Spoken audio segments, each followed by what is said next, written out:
Hello, friends. Welcome back to this episode of Test Those Breasts. I am your host, Jamie Vaughn. And today I'm so thrilled and happy and giddy and all of the things to have my guest, Amber Planeta, on my show. Amber was at 36 years old when she was diagnosed with stage 3 breast cancer. She completed 8 months of active cancer treatment, including chemo, surgery, radiation, and is currently on hormone therapy for 10 years. Amber and her husband chose to use cryotherapy and cold capping during her treatment, and she is here to share more about her experience. Amber is a mother of 2 daughters, ages 7 and 4, and enjoys spending time with her family, traveling, yoga, running, and cooking. Well, welcome, Amber. I am so thrilled that you're here. You are such a beautiful human being. And I just want to let my audience know that you and I just had this chance meeting last December of 2022 when I had gotten back from New Orleans getting my deep flap surgery on my breasts. I had a double mastectomy and deep flap reconstruction. And I was pretty excited and I was in total recovery. And I was sitting in the infusion center getting my meds infused. And I was talking to a nurse. And you and another gal, another pink sister of ours, Jessica, and your husbands were sitting in their that area, and they're like, "Hey, we want to hear more about this surgery that you had. We've heard of it. We just want to hear more, and we just, can we sneak in that conversation?" And that's when I discovered that I could pull back the partition between where we were sitting, and I could actually see you and your husband. And I noticed that your husband was like putting caps on you and doing all this stuff. And I'm like, "You're doing cold capping." So we just became immediate pink sisters, where we've been in touch ever since. And I'm so happy you're here. How are you? Yes, thanks so much for having me. It's an honor to be here, and hopefully, I can provide some information that I did not have going into cold capping. And hopefully, it will be helpful to some people who are interested in it. I will never forget sitting next to you, Jamie, at chemo, because that was my fifth infusion, but it was my first Taxol infusion. And that was so much longer than the Red Devil. And I remember I was icing my hands and my feet, and talking to you was such an incredible distraction because it was like torture sitting there freezing. And yeah, just hearing about your surgery, I'll never forget that. And yeah, it's funny. It's funny, you know, how you do cross paths with people who, I think are meant to be in your life. So I'm so happy Yeah. that we met that night. Me too. And thank you for sharing that, because I remember when I was diagnosed, I was like everyone is usually just so devastated. And you're like, "Why me? What's going on?" It's like, well, why not me? Right. But Yeah. seriously, it is the most lonely, scary road or thought process that we go through. And we think, "Oh my God, this is it. Holy cow." But you have a lot of people who tell you, "You know what, you're going to get through this. You're going to go through a journey of all journeys. It's the sisterhood of all sisterhoods." And they're right. Mhm. I want to do this again? Heck no. But I will say that I have really met the most amazing people, such as you and our friend Jessica, and it has helped tremendously. We finally all got together and got to have some coffee together and have a nice little chit chat, which we need to do again. So I I just really am, my heart is so full knowing that we are not alone, right? We are so not alone. And I heard about cold capping at the very beginning, and I just had such a short period of time that I ended up not doing it. So of course I lost all my hair, yada yada. So Yeah. I just want to bring you in and share with my audience a little more about your cancer journey, your treatments and your journey, and then we can kind of go in and help them understand what all goes into cold capping. Yeah. Yeah. Sounds good. So I was diagnosed about a year ago, almost exactly a year ago, which is crazy. um, and I think, like many of us, I was completely devastated, overwhelmed. It hit me like a ton of bricks. I thought, or I considered myself to be a very healthy person. I had just run a half marathon. I had just done a full physical, blood work and all, everything came back fine. And so I was literally in shock at the diagnosis. And then another thing that I always want to share with people is it didn't manifest for me like I think it does for a lot of people. Cancer for me just looked like my right breast being larger and heavier. There was no lump. It was just heavier. And so when you Google that, you're like, well, Google tells you it's fine and hormones and breastfeeding and all the things, right? So I ignored it for probably 6 or 7 months until finally, it got to the point where all those cells that were making my breast heavier kind of joined together, massed together. And, by the time I went in, it was an 8.7 centimeter tumor. And it was in my lymph nodes, so again, just shocked, stunned. And yeah, I'm sure as you remember, it's just a time of complete overwhelm. So when we were looking into cold capping, in some ways I almost felt guilty, even considering my hair, in that moment, when your life might be on the line in your mind. Just to think about my hair felt a little vain, I think, and I felt kind of weird and guilty about it. But at the same time, I did have already some women, some breast cancer survivors who were supporting me at that time. Thank God for them. And one of them is a mentor to several cancer patients. And she told me specifically, she's like, Amber, you will not believe, oftentimes people's biggest struggle with chemo is losing their hair. Mm-hmm. And I was like, gosh, and so I really started thinking about that. And I realized that for me, if I could keep any semblance of normalcy at all, it was worth it. Mm-hmm. And, to be totally frank and honest, we had no idea what we were getting into with cold capping. It is a huge, huge commitment and a lot of work.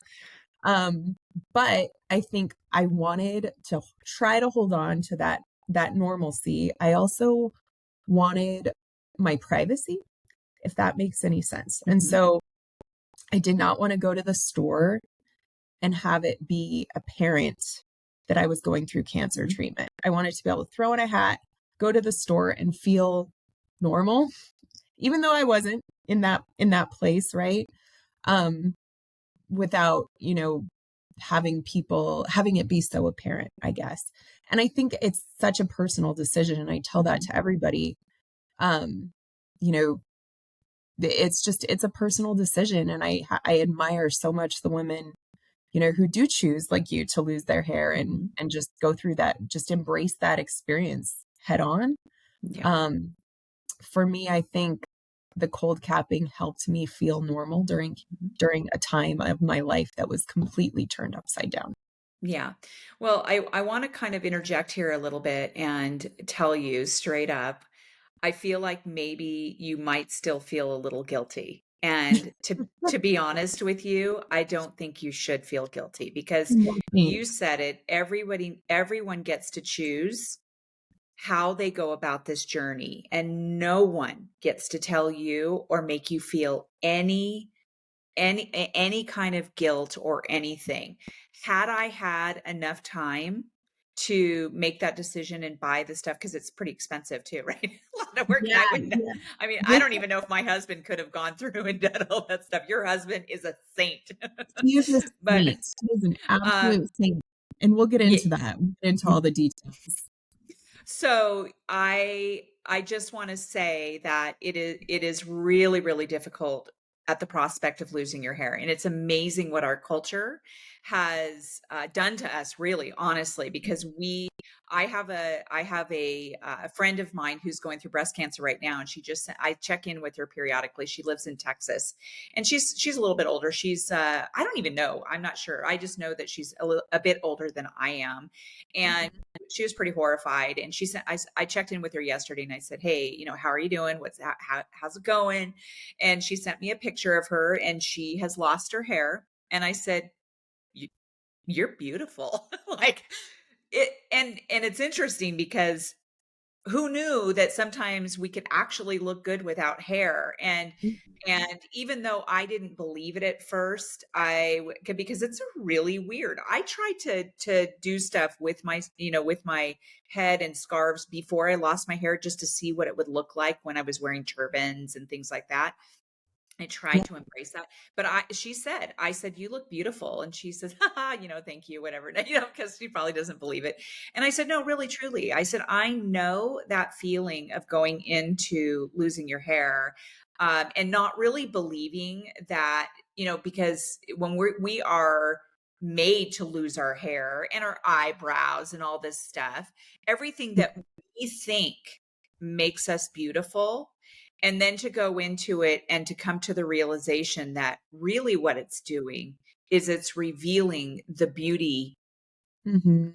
underneath, and just with the no hair, like the actual other part of the beauty. And so, but I have come to realize that people make decisions based on what's going to be best for them. And you say you admire women who lose their hair. I admire women who take the step to do things to help them have some sort of normalcy. So thank you for being part of that crew that does that, because it's a big deal, honestly. And I know your hair right now, you have some extensions in your hair. And by the way, when I had long hair, I used to get extensions myself, and not professional extensions. I used to get the clip-ins, and I used to put it Mhm. stuff like that. So I'm thinking to myself, whatever works, girl, you look freaking fabulous. And by Mhm. the way, if you did go bald, your head and your face, and everybody probably tells you this, you probably would have freaking rocked it. But what I like about culture right now is that Mhm. a lot of people are coming out. If you go on Instagram, I'm sure you've seen it a million times. So many people are making it normal to either A, go flat and never get reconstruction on the breasts, Yeah. or B, sometimes they'll grow their hair out to what mine looks like now and go, "You know what? Screw it. I'm going to shave it off again." And they shave it off again, making it normal. Yes. So, I you know, love that. I yeah, love that.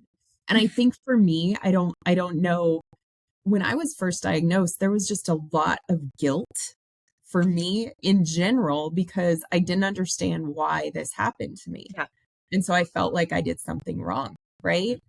Um, and so I think the cold capping and the hair kind of just played into that whole narrative for Sure. me. But to your point, you do overcome it, you get through it, just like we all do, just like our pink sisters tell us, right? Like there is a light at the end. And I'm glad I did it. I don't have any regrets. I'm glad you did too. I'm Yeah, glad. yeah, I do want to also talk about, you mentioned just a little while ago when you first got diagnosed. I've always been a healthy person. I just ran a half marathon. That was totally me. I yeah, was healthy. I gained weight during COVID, and then I lost it like 33 pounds. I was in such wonderful shape.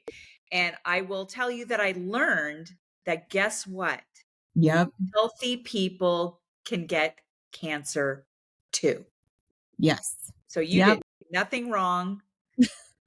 It's an epidemic. You are among the young ones that has yep, gotten it. And more awareness needs to be brought about young women. And I mean, I'm yep. 50, I'm going on 56. You're 37 now, 36? Did you have a 37, birthday? yeah, 37. yep. Yeah. So anyway, well, why don't you kind of share a little more about that cold capping and what goes into that? Sure, yeah. So, okay, so I was just diagnosed and I had no idea cold capping was a thing. I had a friend whose mother had breast cancer who sent me the Penguin Cold Caps link. And initially when I pulled it up, I wasn't even sure it was legitimate. I was just, it kind of blew my mind that this was an option. But as I started doing more research, I found that actually there's a lot of cancer centers, I think, especially in the UK, that offer it at their treatment centers. They have what's called like the Paxman. They use actual machines that circulate freezing water to keep your head cold. We don't have anything like that here in Reno. And so really Penguin was the only option that I found that could work, right? And so I called and talked to, and we only had, it was tight turnaround too for us. I had basically a week to kind of try to figure it out. And so I remember I called and I talked to Teresa at Penguin Cold Caps, and she kind of walked me through the benefits, and the cost and, the whole picture. And I told my husband, I'm like, gosh, I think I want to do this. I think I want to try. Are you willing to do this for me? Because it's going to be like it's going to be a lot of work for you. And what he told me is, I would love to do this for you. I want to be a part of chemo. I want to be in it with you. And this is a way for me to do that. It's a way for me to be there for you. And it brings tears to my eyes as I say that, because a lot of, and it's so hard to remember when you are just first diagnosed and you're processing all of it. People are looking for ways to show up for you. And so, accept that gift. If you have somebody who's willing to do it for you, take it. And so we went ahead and we ordered the caps, and there are basically 3 of them that come in a box. And we found, I remember we got the shipment and we're like, oh my God, what do we do? I know I'm sorry. I'm crying too because you made me cry right there.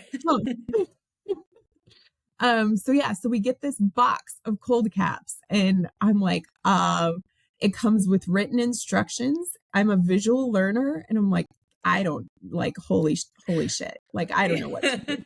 And so thank God again for all of the amazing people who share their journey and share their experience. But we found this incredible YouTube video that helped us so much. We watched it probably 8 times, and I put it in the links if people want to watch it.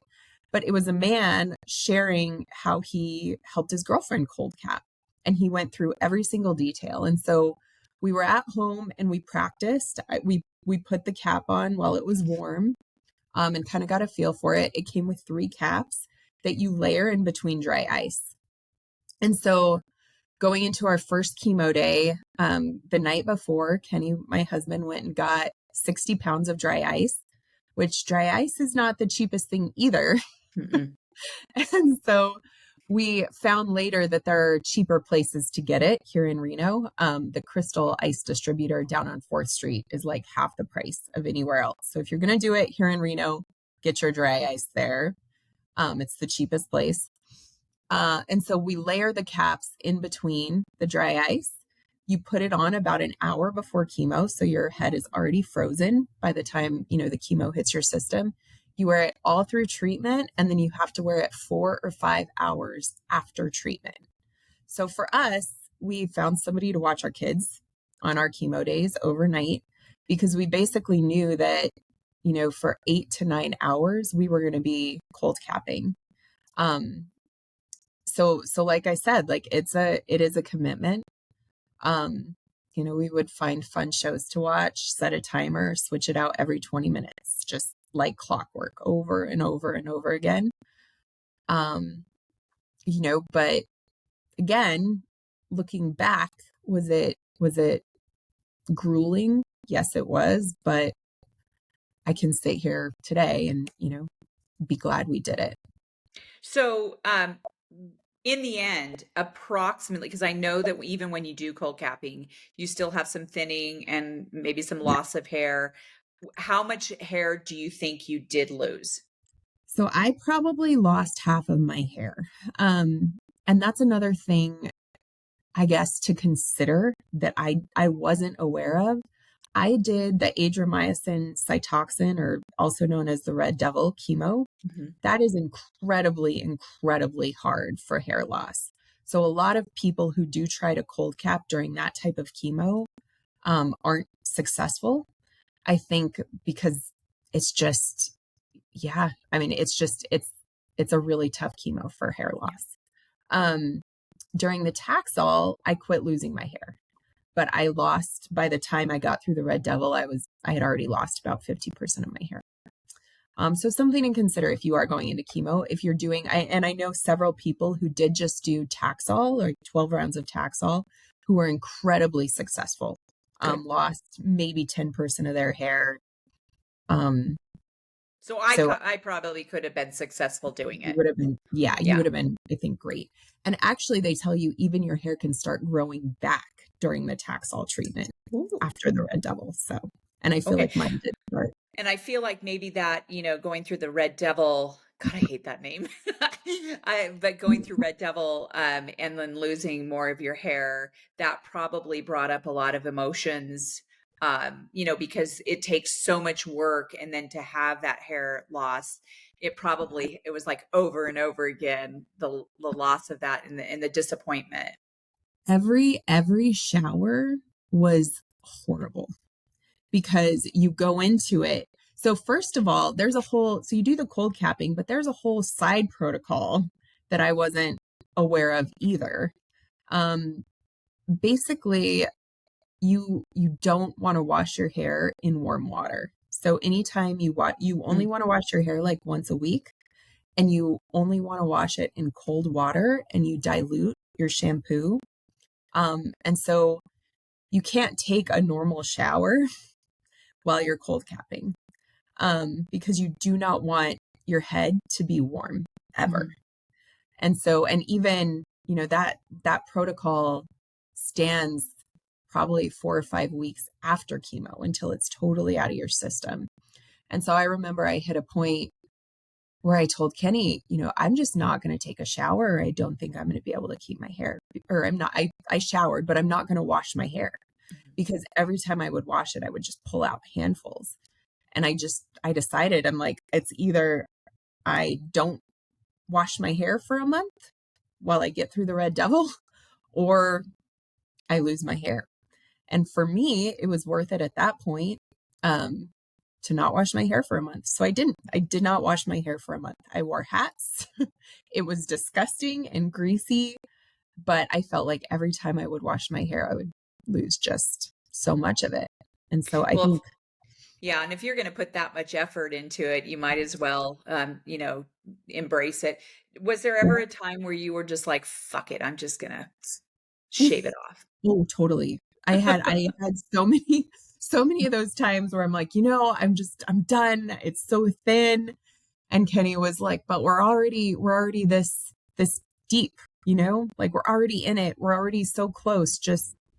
And I think that was the benefit of having him cold cap for me, because he had also put in a lot of work, right? And so he helped kind of talk me off that ledge, and just and he was the one telling me, well, don't wash it. If you're losing so much of it while you're washing it, just don't wash it for a month. And so I did, you know?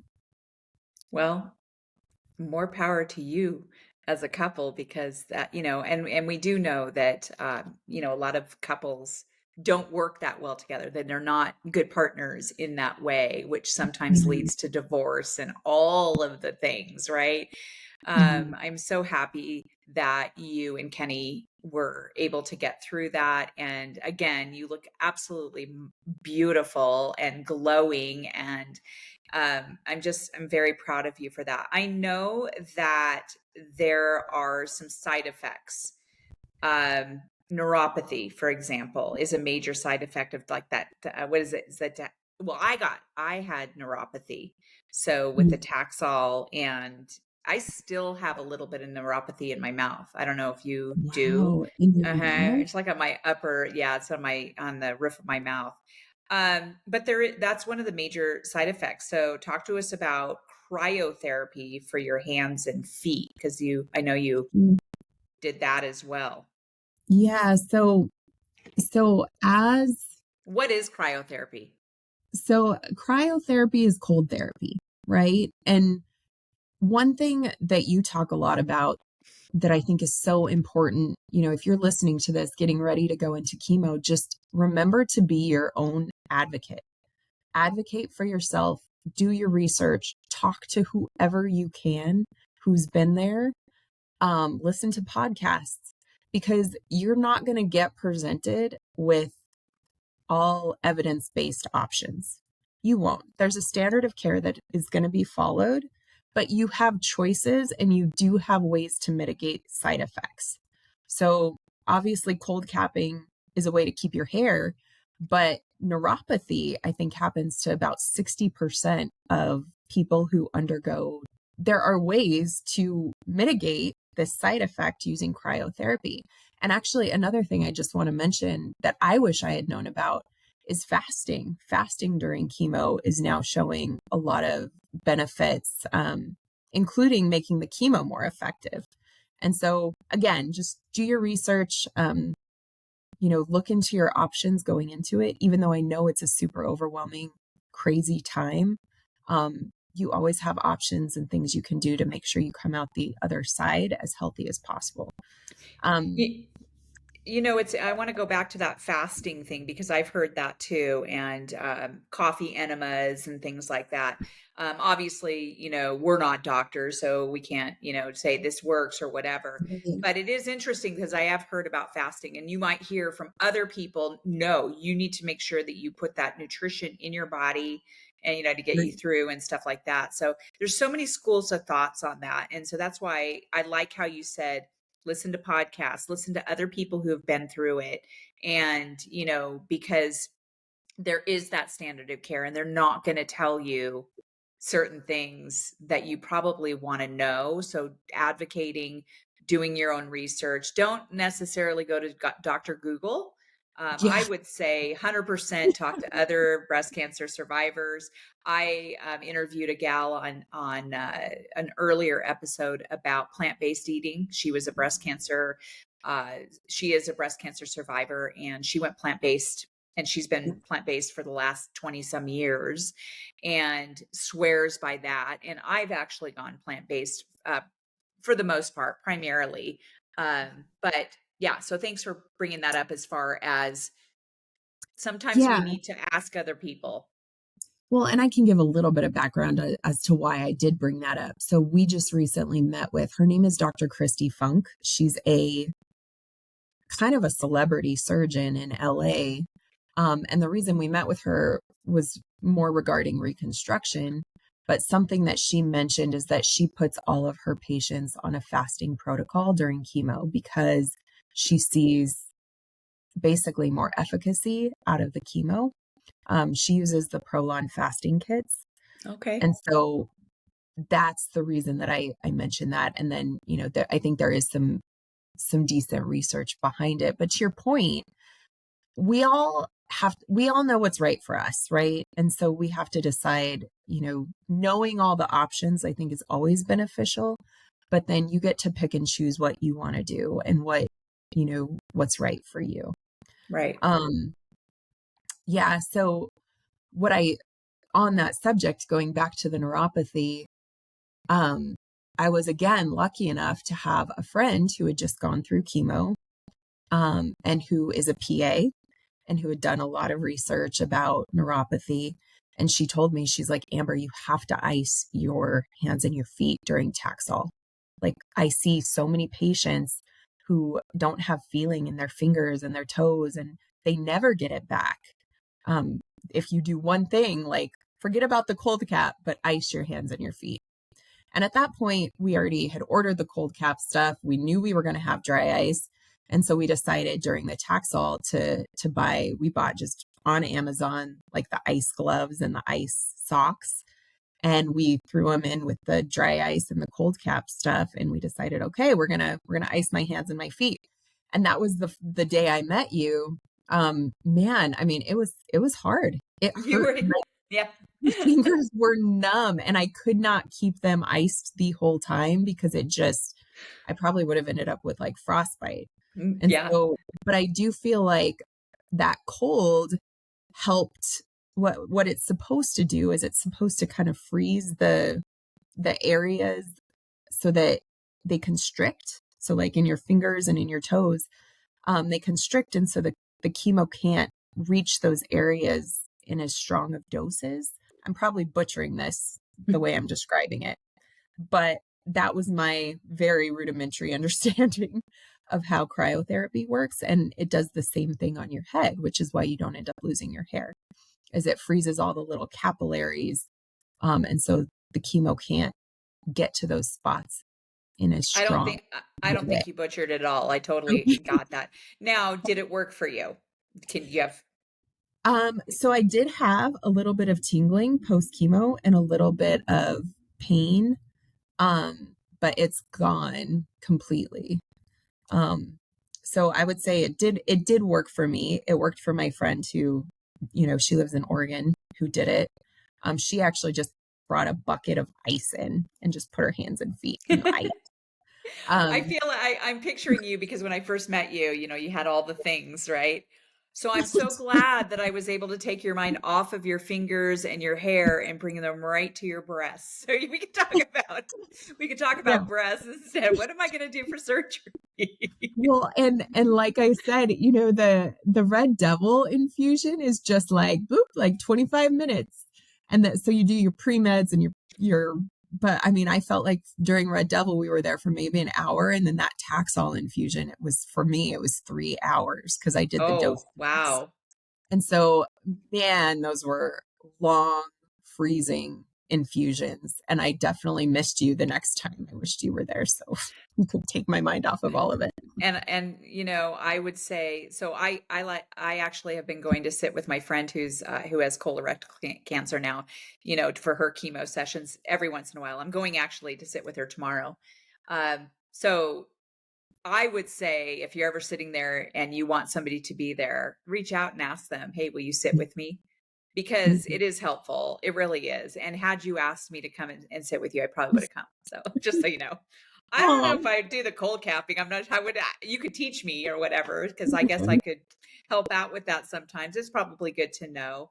yeah. I actually, come to think of it, I do have a little bit of neuropathy in my fingertips, but what I will say is that I don't know whether it's arthritis or what, but I now have this weird arthritis, especially at nighttime. When I Mhm. wake, anytime I wake up during the night or in the morning, I have to seriously like squeeze my hands together to get them to move properly. It's really weird, and I don't know if that's from chemo or what, but Yeah. um, well, I just really appreciate your, bringing us into the world of cold capping and cryotherapy and how that worked for you. And and again, I want to reiterate to you and my audience, everyone gets to do the journey the way they want to do the journey. It is so personal, and and there should be, I understand the guilt, because I felt certain things that I'm like, why am I like, why am I feeling that way? But I understand the guilt, but I hope that you and anyone else who decides to go down whatever road they want to go down, to not feel guilty. It's no one else's business Yes. but yours. And so I'm just really actually glad that you did do it, because we get to share it now. We get to share it with our audience for other people who are considering doing it. We know that it's expensive. We know that it's a lot of work. We know that you have to have someone who is completely committed to it. But it works in a Mhm. lot of different ways. And I just thank you for sharing that. You Yeah. have some resources that you've shared that I'm going to put in the show notes. Can you tell us a little bit about that? Yes. So what I will say is if we can do it, anybody can do it. And there are resources that we didn't use that are available to people. So I know for because it is funny, you talk about meeting people at chemo. I remember I was there with a cold cap, and the nurse told me, "Hey, you need to go meet this girl. She's cold capping too." And she was almost exactly my age. She had the same kind of cold cap. And it worked amazingly for her.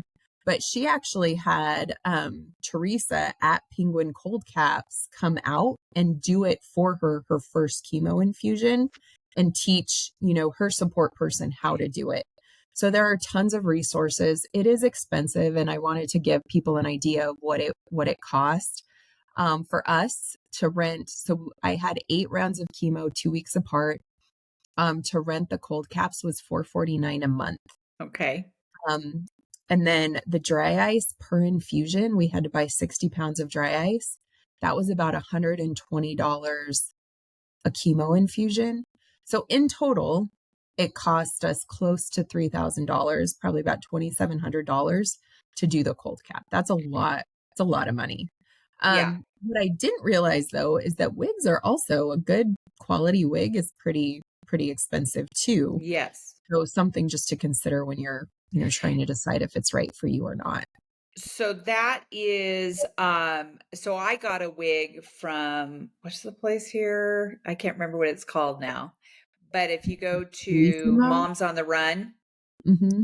they will actually, if you get it's like a voucher of some sort. If you're in the Reno area, and most areas probably have this, where if you get a voucher, they will pay for half of the wig. Yeah. Just so you know. Yeah. That's amazing. And we are probably talking about my same girl, Michelle, is who was doing the cold capping when you were. Was her name Michelle? No, the girl I met was named Megan. Oh, Yeah, another one. Wow. Yeah, Megan. because I know actually, Michelle, I think is more like my age. She was doing it at the same time that you were doing it in the same infusion center. And I remember sitting across from her, and I looked over and I said, "Are you doing cold capping?" And she said, "Yeah." And I said, "Oh my God, tell me more about it." And this was quite a while before I met you. And then she looked at me and she goes, "Are you Jamie Allen Vaughn?" And I said, "Yes." And she goes, "Well," and she told me her name and she goes, "We're really good friend. I'm friends with so and so." And I said, "Oh my God, he told me that you were going through cancer and all this stuff." So it was such a nice meeting too. So I thought maybe you thought maybe you may have met her, but okay, another gal who did cold Yeah. capping. I think it's See? I think it's a really common thing. And I think a lot of people, want to try to keep their hair for so many reasons, Yep. but um yeah, it's funny. It's funny how, you find the other cold cappers because you're a whole situation going into every chemo infusion. We were a whole situation. We'd have our huge ice chest. I would come in with the cold cap's heavy, like this huge ice cap on your head. And your head goes numb almost right away. There's a Oh, little bit of pain and tingling to start during the first couple of cold caps, but then your head just basically goes numb. Um, but yeah, I mean, I remember walking into every infusion just feeling like an absolute ass. But again, you really just, and my good friend told me, I don't know, I don't know if I'm allowed to cuss, but she told me when you're diagnosed, like you just give zero fucks, right? You do yep. what you need to do. You do what you decide to do because it is your journey. And that's what we did. Um, but then I guess another couple of tips or resources that I do want to point out before we go is I already mentioned this, but I think it's really helpful to know where to buy dry ice and also to consider that shortages can happen because that was something we ran into. We were about halfway through our cold capping and there was a dry ice shortage in Reno and we Holy couldn't cow. find it. Yeah, we couldn't find it anywhere. We called around and, in my mind, I was thinking like, gosh, all right, well, this is it, like we fought the good fight, but here we go. Like my hair's falling out. We don't have any choice. We can't get dry ice. And luckily we found it at Winco was another place here in Reno that had it. But I remember just the relief that like, oh my God, okay, we found a place that has it. Um, so like I mentioned, there are lots of places to get it here in Reno, but really the Crystal Ice distributor on 4th Street is by far the cheapest. So do So your research on that. yeah, Also, look on YouTube. You're going to provide some YouTube links that were very helpful. YouTube is yeah, amazing. If you want to fix a toilet, watch Amazing. YouTube. If you want to fix your carburetor, what, Yes. whatever, just YouTube it. Yeah. So much If you want to gratitude. put together a Traeger or a patio swing, YouTube it. Yep. Yeah. And same Good with cold advice. capping. I mean, Mm. we have so much gratitude for this person who did this tutorial because he just made it so easy for us to do. Um, and yeah, like I provided that link. Um, so yeah, and then the last thing I would say is if anybody wants to try it and they have any questions or they want somebody to show them in person, like I am happy to be a resource. We will Okay. gladly, please reach out to me. Like I would love to help, if that's something you decide you want to do, I would love to help show you how to put it on, how we did it. Any way I can help support you. If you're interested in cold capping, I would love to be a resource. Well, So thank you for doing that. That just shows me and tells me and my audience just what a wonderful human being you are and your husband. And I have your Instagram on the show notes, your email address, and a few other resources. So thank you for, you know, just your time, your just being such a wonderful person. And do you have anything else to say before we wrap up? no, just thank you. Thank you so much for having me and thank you for doing this podcast. I think, again, I wish I would have known about a podcast like this going into cancer treatment. I think it would have changed a lot of things for me. Me too. That's why I did it. And that's why I have people like you on. So thanks. And I just want to Thank let my audience know thank you for joining us on this episode. It means so much to me when you tune in. And Amber, I hope you have a wonderful rest of your day. And we will see you all next time on the next episode of Test Those Breasts. Thanks, Jamie.